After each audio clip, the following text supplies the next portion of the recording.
Good morning class. Today we discuss chapter 4 in geography. जो chapter 4 है geography का आपकी बुक में, उसका जो पार्ट 3 है, आज हम वो पार्ट 3 इस वीडियो में हम लोग डिस्कस करेंगे। And students, chapter 4 is agriculture. Chapter 4 जो है एग्रीकल्चर, और एग्रीकल्चर में हमने देखा था कि किस तरह की जो लैंड है कल्टीवेशन के लिए बेटर होती है, और कौन कौन से जो फैक्टर्स होते हैं वो अफेक्ट करते हैं हमारे एग्रीकल्चर को, कि जो फिज़िकल फैक्टर्स हो गए या जो ज्योग्राफिकल फैक्टर्स जो हो गए हैं वो हमने डिस्कस किए थे। फिज़िकल फैक्टर के अंदर लाइक सॉइल, वाटर आ गया है, और ह्यूमन इनपुट में मशीनरी है, टेक्नोलॉजी जो है वो आ गई है, लेबर है वो आ गया है, तो ये सारी चीज़ें। देन जो एग्रीकल्चर है वो एक जो कौन सी एक्टिविटी के अंदर आती है, प्राइमरी एक्टिविटी के अंदर आती है। सेकेंडरी एक्टिविटीज़ के अंदर जो प्रोसेसिंग हम लोग करते हैं कि एग्रीकल्चर से जो सामान आया है उससे जो प्रोसेसिंग किया है वो आता है, सेकेंडरी एक्टिविटी के अंदर आता है। और टेरिटरीज एक्टिविटीज़ के अंदर आती है, जो सर्विसेज होती है वो कौन सी एक्टिविटी के अंदर आती है, टेरिटरी एक्टिविटी के अंदर आती है स्टूडेंट। फिर आप जो टाइप्स ऑफ एग्रीकल्चर है वो है सब्सिस्टेंस फार्मिंग एंड हमने कमर्शियल फार्मिंग देखी थी स्टूडेंट्स।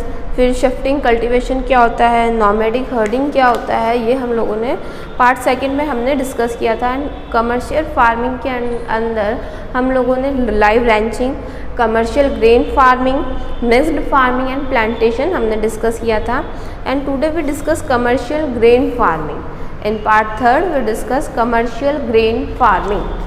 तो our topic is commercial grain farming. Commercial grain farming. Yes student, तो हम देखेंगे क्या होता है commercial grain farming. We discuss on page number 51 पर हम लोग डिस्कस कर रहे हैं कमर्शियल ग्रेन फार्मिंग को। Yes, in this type of farming, इस टाइप की जो फार्मिंग में crops are grown for commercial purpose. जो हमने सब्सिस्टेंस फार्मिंग देखी थी उसके अंदर जो फार्मिंग की जाती है या क्रॉप्स ग्रोन की जाती है वो सिर्फ एक जो फार्मर है उसकी फैमिली की नीड को ही फुलफ़िल करती है, बल्कि जो कमर्शियल फार्मिंग है उसके अंदर क्या होता है, जो क्रॉप्स जो ग्रोन होती है वो किसकी होती है, कमर्शियल पर्पस, मतलब उनको सेल करने के पर्पस से, उनको ट्रेड करने के पर्पस से क्या करते हैं हम लोग, क्रॉप्स ग्रोन करते हैं। एग्जाम्पल फॉर सेल और एक्सपोर्ट, या तो हम उन्हें मार्केट में सेल करते हैं या उन्हें एक्सपोर्ट करते हैं। एक्सपोर्ट मीन्स हम आउट ऑफ कंट्री उसे सेल करते हैं। Wheat and rice are some common crop, उसमें जो कॉमन जो क्रॉप्स हैं कमर्शियल फार्मिंग के अंदर वो है वीट एंड राइस। गेहूँ एंड चावल जो है वो कमर्शियल क्रॉप के अंदर सबसे कॉमन क्रॉप्स के अंदर आती है।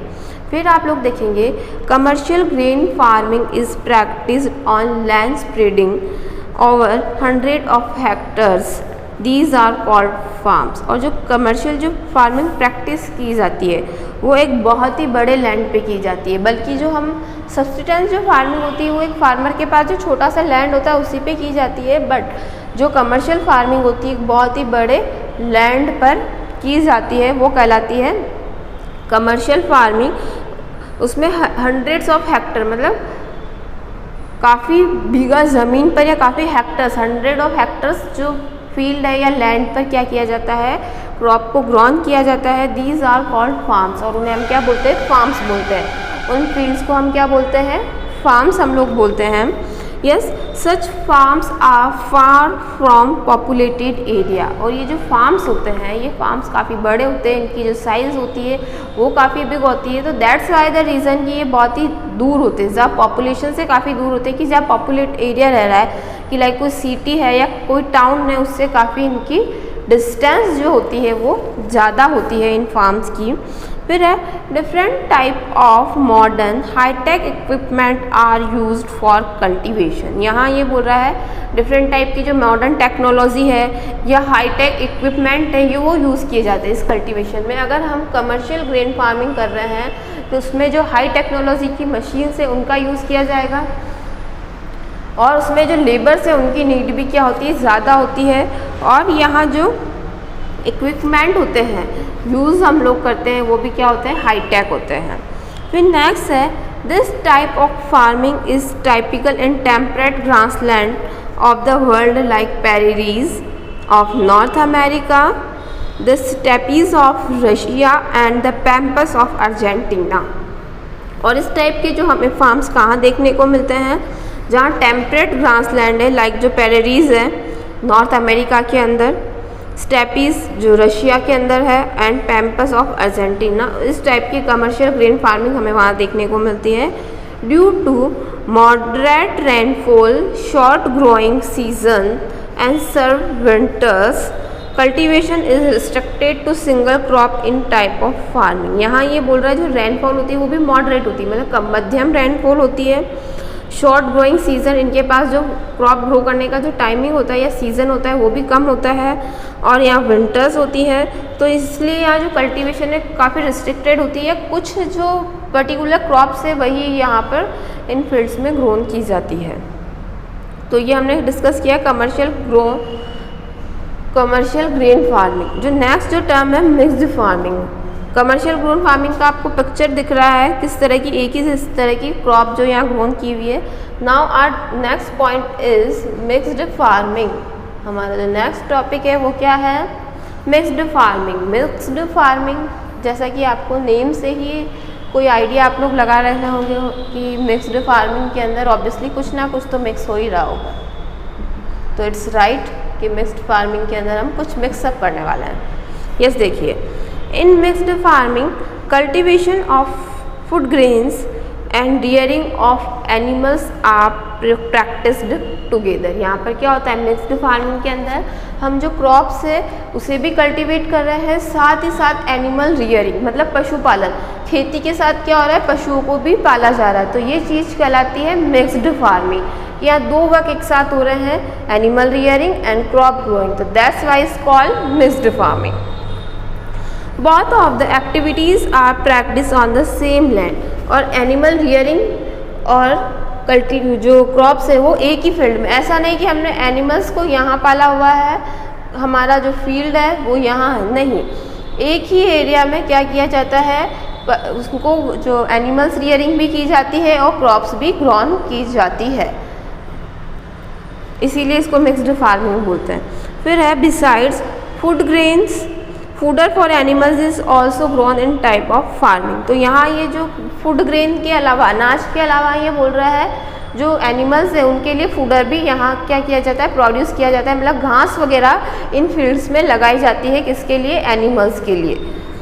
फिर बोल रहा है animal products like milk, egg, meat is it obtain. और यहाँ पर जो क्या है, फिर ऑब्वियसली एनिमल रियरिंग हो रही, तो किसी भी टाइप के एनिमल्स को वो रियरिंग कर सकते हैं, तो हमें उनसे क्या मिलता है, एनिमल्स से मिल्क मिलता है, एग मिलता है एंड मीट मिलता है।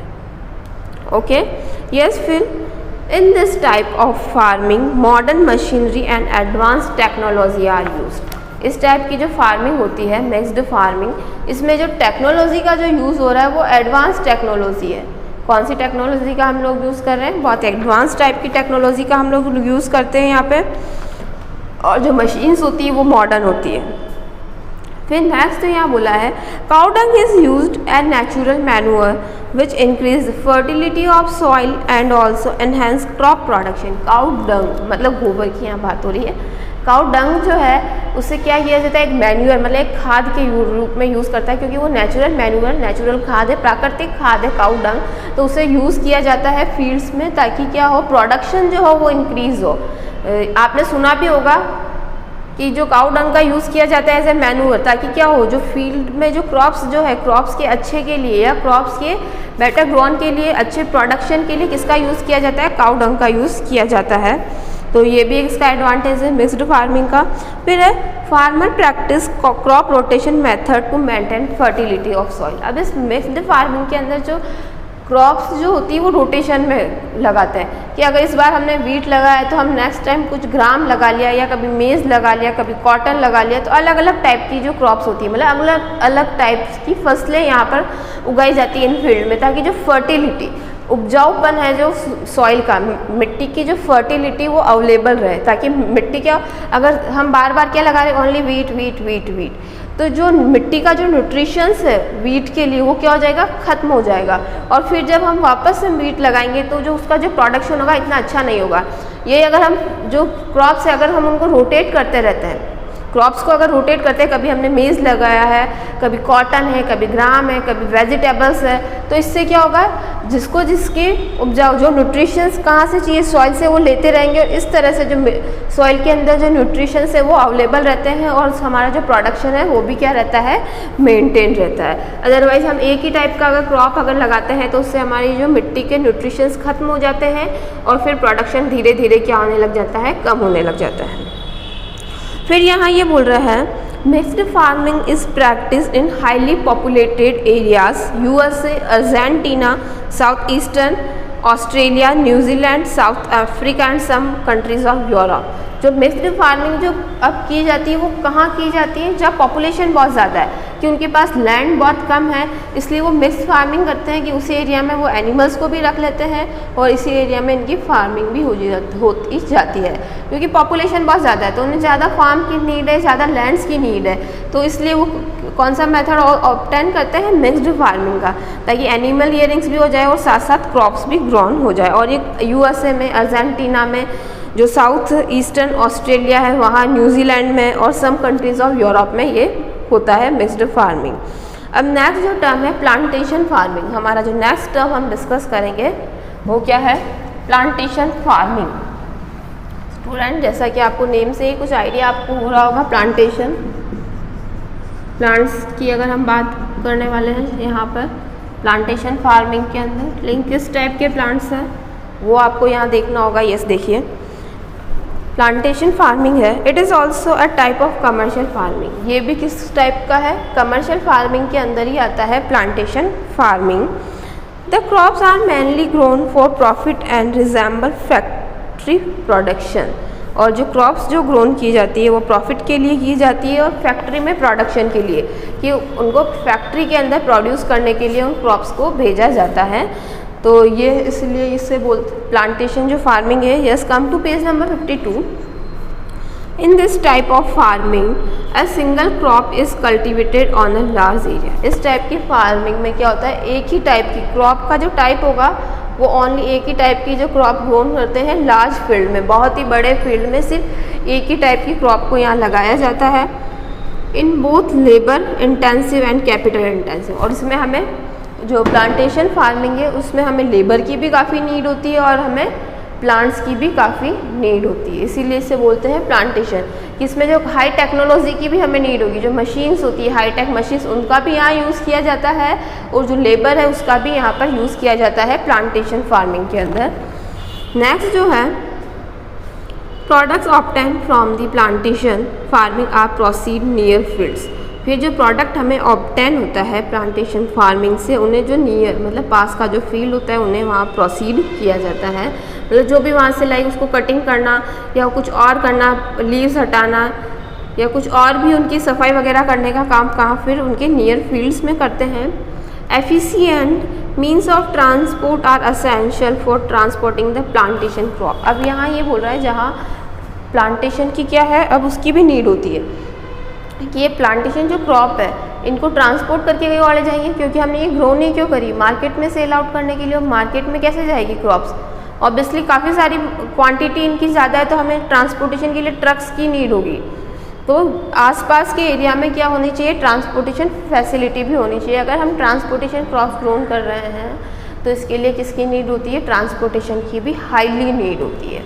अदरवाइज़ क्या हो जाएगी, हम अगर इन्हें स्टोर नहीं करेंगे प्रॉपरली या उन्हें टाइम पे मार्केट में सेल नहीं करेंगे तो जो क्रॉप है वो क्या हो जाएगी, रूइन हो जाएगी, ख़राब हो जाएगी। यस, फिर यहाँ ये बोल रहा है सम प्लांटेशन क्रॉप्स आर, कुछ प्लांटेशन क्रॉप्स जैसे इन्होंने बताइए T, coffee, spices, rubber, banana, sugar cane and cotton. ये प्लांटेशन क्रॉप के अंदर क्या आती है, टी, चाय, कॉफ़ी के जो बागान है आपने सुना होगा, चाय और कॉफ़ी के बागान जो असम में है वो, स्पाइसेस मसाले की बात कर रहे हैं, रबर बनाना है, शुगर कैन गन्ना जो होता है उसकी बात कर रहे हैं, कॉटन कपास के जो पौधे उसकी बात कर रहे हैं। तो ये सारे किसके अंदर आते हैं, प्लांटेशन, कि इनके क्या होते हैं, प्लांट्स होते हैं। क्या होते हैं, इनके पौधे होते हैं, इसलिए इन्हें किसके अंदर डाला गया है, प्लांटेशन फार्मिंग के अंदर डाला गया है। फिर स्टूडेंट्स आप देखेंगे plantation farming is mainly practice in tropical countries. Plantation जो फार्मिंग कहाँ प्रैक्टिस की जाती है, जो ट्रॉपिकल कंट्रीज़ है, like the rubber plantation of Malaysia. Rubber का जो प्लांटेशन कहाँ होता है, मलेशिया में होता है। कॉफ़ी का जो प्लांटेशन होता है वो ब्राज़ील में होता है। और ट्री का जो प्लांटेशन होता है इंडिया एंड श्रीलंका में। मतलब ज़्यादा प्लांटेशन क्रॉप्स कहाँ होती है, जैसे रबर मलेशिया में हो रहा है, ब्राज़ील के अंदर कॉफ़ी हो रही है, और जो टी जो हो रही है वो कहाँ पर हो रही है, इंडिया एंड श्रीलंका के अंदर। तो इस तरह की अलग अलग जो ट्रॉपिकल जो कंट्रीज़ है वहाँ पर मेनली क्या किया जाता है, ट्रॉपिकल प्लांटेशन किया जाता है। नेक्स्ट जो हमारा टॉपिक है मेजर क्रॉप्स, कि मेन जो क्रॉप्स कौन कौन सी ग्रो की, मोस्टली यही क्रॉप्स क्या करते हैं, यूज़ की जाती है, या फील्ड्स के अंदर यही हम लोग ग्रो करते हैं, वो हम यहाँ डिस्कस करेंगे। कौन कौन सी हमारी जो क्रॉप्स है वो मेजर क्रॉप्स के अंदर आती है। कौन क्रॉप्स, फसलें, कि कौन कौन सी इंपॉर्टेंट जो फसलें हैं उनकी बात हम यहाँ पर करेंगे, मेजर क्रॉप्स। तो there are different type of crops grown in different part of the world. यहाँ ये बोल रहा है वर्ल्ड के डिफरेंट पार्ट में डिफरेंट टाइप की क्रॉप ग्रोन की जाती है, मतलब अलग अलग है कि वर्ल्ड में किसी जगह कोई और क्रॉप लगाई जाती है, किसी और टाइप की फसल लगाई जाती है, इंडिया में हम किसी और टाइप की फसल लगाते हैं, यहीं हम चाइना अमेरिका की बात करें तो वहाँ किसी और टाइप की क्रॉप ग्रोन की जाती है। Crop provide food for people, और क्रॉप क्या प्रोवाइड करता है, फूड, खाना प्रोवाइड करता है लोगों को, and raw material for agro based industries. और जो एग्रो बेस्ड मतलब जो एग्रीकल्चर पे बेस्ड इंडस्ट्रीज़ है उन्हें क्या प्रोवाइड करता है, रॉ मटेरियल, कच्चा माल। लाइक जैसे कि कॉटन किसके लिए नीड है, जो थ्रेड बनाने वाली कंपनी है उसके लिए। शुगर कैन की नीड किसको है, जो शुगर बनाती है उन कंपनीज़ को। तो इस तरह से जो और एग्रो बेस्ड कंपनीज़ है वो उनको भी किसकी नीड होती है, क्रॉप्स की नीड होती है। तो कौन कौन सी क्रॉप्स है वो हम यहाँ डिस्कस करेंगे। यस, क्रॉप्स की अगर हम बात, तो क्रॉप्स को यहाँ इन्होंने 2 टाइप से डिवाइड किया हुआ है। जो क्रॉप्स है उन्हें 2 टाइप से इन्होंने डिवाइड किया है। यस, देखेंगे मेजर, सबसे फर्स्ट जो क्रॉप है वो है फूड क्रॉप है, जो खाने वाली फसलें उन्हें किस में डाल दिया है, फूड क्रॉप्स के अंदर। और जो खाने में यूज़ नहीं आती उन्हें नॉन फूड क्रॉप्स के अंदर डाल दिया गया है, कि इन्हें हम खा नहीं सकते और इनको हम यूज़ करते हैं। तो जैसे आप नेम से समझ रहे हो, फूड क्रॉप्स के अंदर जैसे आ जाएंगे सीरियल्स मीन्स अनाज, दाल, जैसे कि गेहूँ हो गया, मक्का हो गया, चावल हो गया, ये सीरियल्स के अंदर अनाज होते हैं वो आ जाएंगे। सेकंड्स जो है वो आ जाएगा पल्सेस, दाल है वो भी फूड के अंदर ही आती है, pulses. Third is fruit and fourth is vegetable. ये किसके अंदर आ गई है, फूड क्रॉप्स के अंदर आ गई है। और वहीं अगर हम नॉन फूड के अंदर भी इन्होंने 3 टाइप का इन्होंने डिस्ट्रीब्यूशन इन लोगों ने किया है। जो फर्स्ट है फाइबर क्रॉप। फाइबर क्रॉप के अंदर आता है कॉटन एंड जूट। क्या आता है, कॉटन एंड जूट आता है। फिर बेवरेजेस क्रॉप के अंदर आता है टी एंड कॉफ़ी। बेवरेजेस मतलब पीने लगे, पेय पदार्थ। बेवरेजेस के अंदर क्या आते हैं, पेय पदार्थ जिसको बोलते हैं, उसके अंदर टी आ गया एंड कॉफ़ी आ गया। और फिर है इंडस्ट्रियल क्रॉप्स में आ गया रबर एंड तंबाकू। जो ये इंडस्ट्रीज़ में प्रोडक्शन होते हैं, तो रबर एंड तंबाकू। बेवरेजेस पेय पदार्थ के अंदर आ गया है पीने के लिए टी एंड कॉफ़ी। और जो फाइबर क्रॉप्स के अंदर आ गया कॉटन एंड जूट। तो ये हो गई non food crops and food crops अलग अलग हो गई है। तो अब हम सबसे फर्स्ट जो हम डिस्कस कर रहे हैं फूड क्रॉप्स जो है उनके बारे में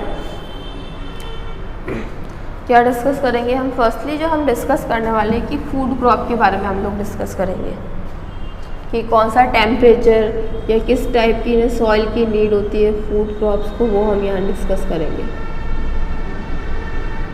यस, फूड क्रॉप में आ गए, जैसे आप बुक में दिया हुआ है राइस, वीट, माइन एंड मेज। तो जो राइस है वो है major crop of the world. फिर सबसे ज़्यादा जो यूज़ किया जाने वाला राइस है। सेकंड जो है वो है वीट, मतलब गेहूँ। सेकंड जो सबसे ज़्यादा यूज़ किया जाता है वो wheat, second most important crop है। वीट कौन सी है, फर्स्ट नंबर पे है राइस, सेकंड नंबर पर है वीट, फिर थर्ड नंबर पर जो है माइल्ड, और जो फोर्थ नंबर पर हम है मेज, मक्का जिसे बोलते हैं। तो इस तरह से ये डिफरेंट टाइप्स की क्रॉप्स की हम बात करेंगे। फिर माइल्ड है, these are coarse grains such as, millets के अंदर आते हैं ज्वार बाजरा जो होता है वो माइल्ड्स के अंदर आता है। देन मेज को is also corn as corn, maize को क्या बोलते हैं, कॉर्न भी बोलते हैं। फिर देखेंगे रीज़न कि किस किस एरिया में होता है, जैसे राइस किस एरिया में होता है, वीट कौन से एरिया में होता है, मेज़ है वो किस एरिया में होगा, या जो माइल्ड्स है वो कौन से एरिया में होते हैं। तो जो राइस है उसके लिए जो एरिया है ट्रॉपिकल एंड सब ट्रॉपिकल रीजन्स, कौन सा एरिया बताया है, जो ट्रॉपिकल एरिया और सब ट्रॉपिकल एरिया होता है वो राइस के लिए बेटर होता है। वीट के लिए कौन सा रीजन बेटर होता है, टेम्परेट रीजन, कौन सा रीजन बेटर होता है, टेम्परेट रीजन बेटर होता है। माइल्ड के लिए ड्राई एंड हॉट, जहाँ पर कम बारिश होती है, ड्राई सूखा रहता है, हॉट गर्मी ज़्यादा होती है, वो माइल्ड के लिए बेटर होता है। एंड मेज़ के लिए टेम्परेट रीजन, जो मेज़ है कॉर्न है उसके लिए कौन सा रीजन बेटर होता है, टेम्परेट रीजन बेटर होता है। अब हम क्लाइमेट की बात करेंगे कि किस किस एरिया रीजन कौन सा इनके लिए बेटर था। अब हम इनकी बात करेंगे कि किसको, कौन से प्रोडक्ट को कौन से क्लाइमेट की नीड होती है। तो वो क्लाइमेट की अगर हम बात करेंगे यहाँ पे कि किस क्रॉप के लिए कौन सा क्लाइमेट बेटर होता है, यस देखेंगे तो राइस के लिए हम देखेंगे require high temperature and heavy rainfall, temperature है वो भी हाई चाहिए और जो रेनफॉल है वो भी हाई चाहिए, मतलब बारिश भी ज़्यादा चाहिए और टेम्परेचर भी ज़्यादा चाहिए, किसके लिए, राइस के लिए। और यही हम वीट की बात करें तो यहाँ रिक्वायर मॉडरेट टेम्परेचर, जो टेम्परेचर है मीडियम टेम्परेचर, हाई टेम्परेचर नहीं चाहिए, मीडियम, कि बहुत ज़्यादा गर्मी भी नहीं चाहिए तो बहुत ज़्यादा सर्दी भी नहीं चाहिए, मीडियम टेम्परेचर चाहिए। Average rainfall during the growing season, और जब इसे उगाया गया है, जब इस क्रॉप को मतलब जब वीट को लगाया गया है तब जो रेनफॉल होनी चाहिए वो एवरेज होनी चाहिए। And bright sunshine during harvesting, और जब इसकी कटिंग होती है, मतलब जब इसे वीट की कटिंग की जाती है तब क्या होनी चाहिए, सनशाइन होनी चाहिए, मतलब मौसम साफ़ होना चाहिए वीट के लिए।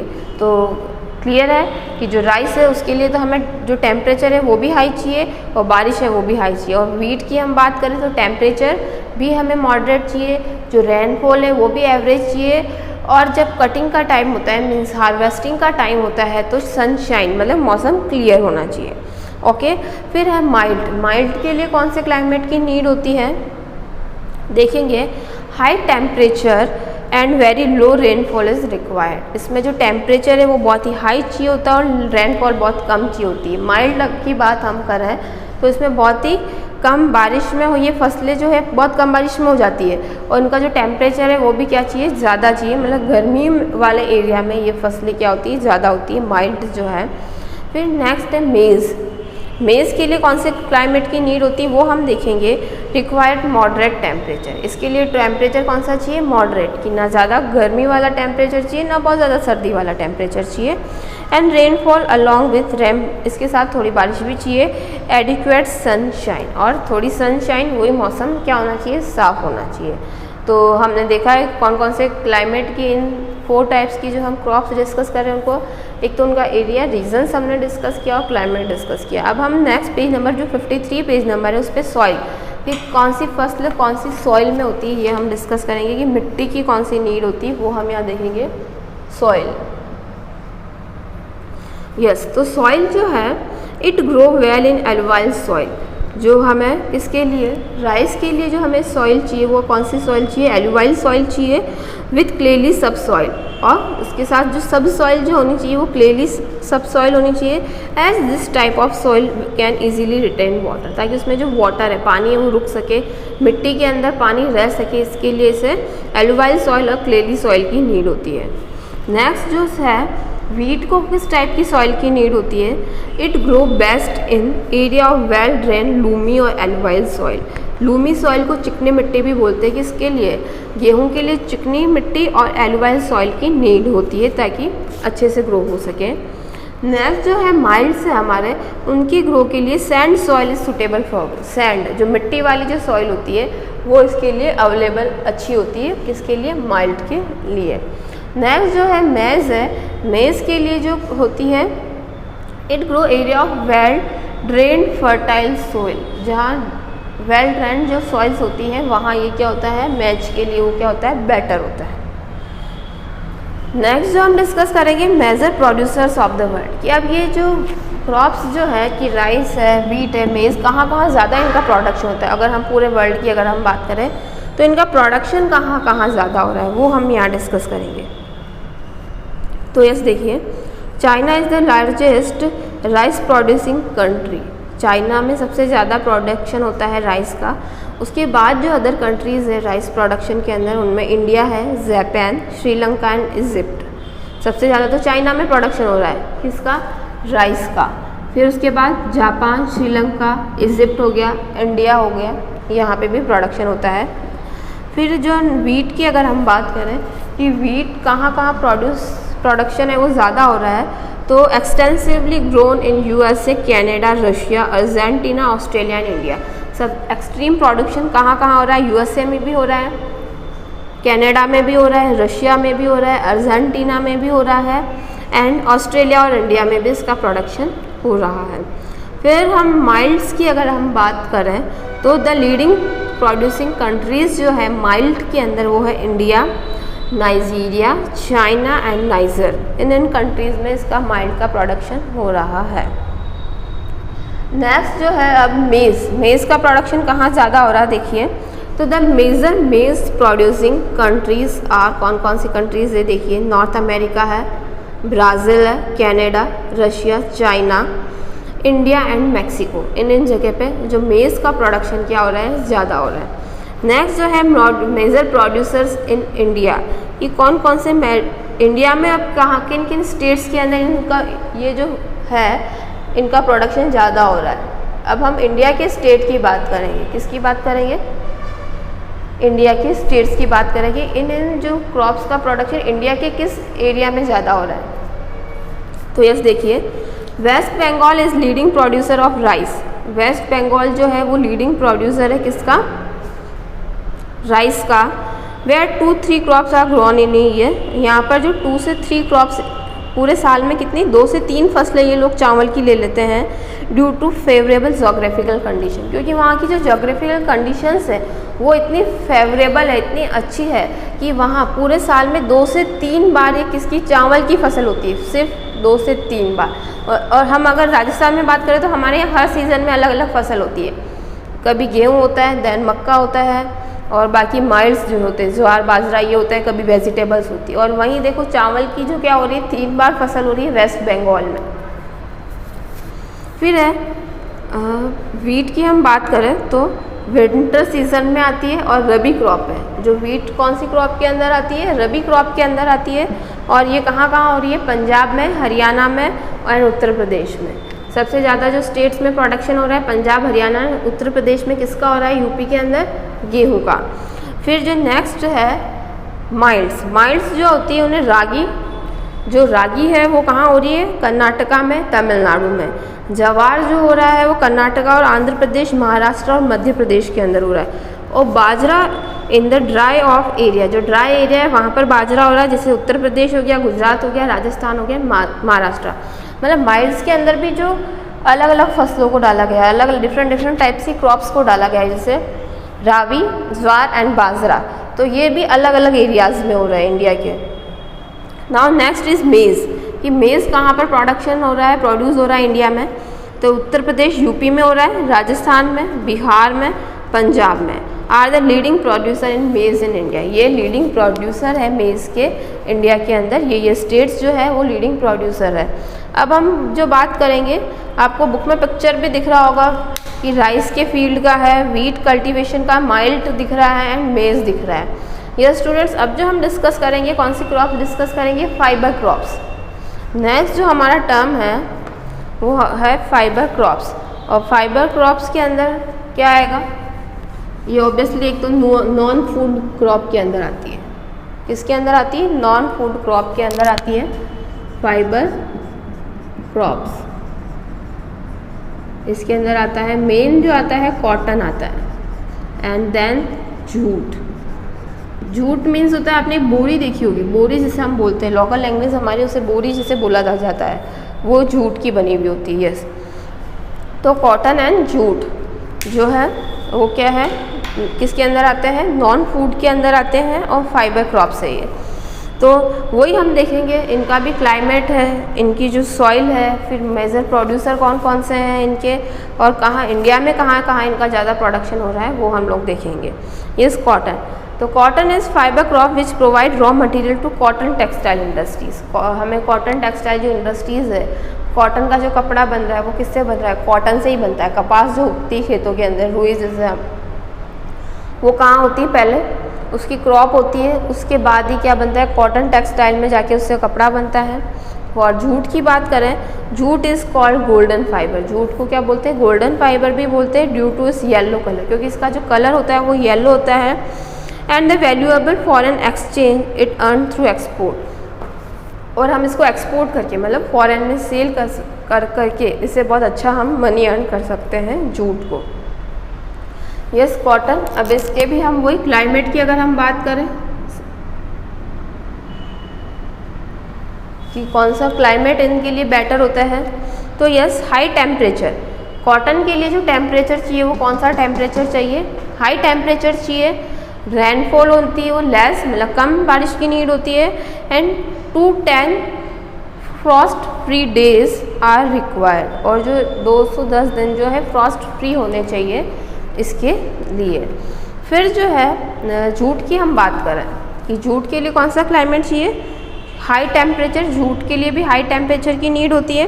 हैवी रेनफॉल, लेकिन इसमें बारिश की बहुत ज़्यादा नीड होती है। Heavy rainfall and humid climate are required. Humid मतलब नमी वाला जो होता है, चिपचिपा जिसे मौसम हम बोलते हैं, वो वाला टेम्परेचर रिक्वायर होता है किसके लिए, जूट के लिए।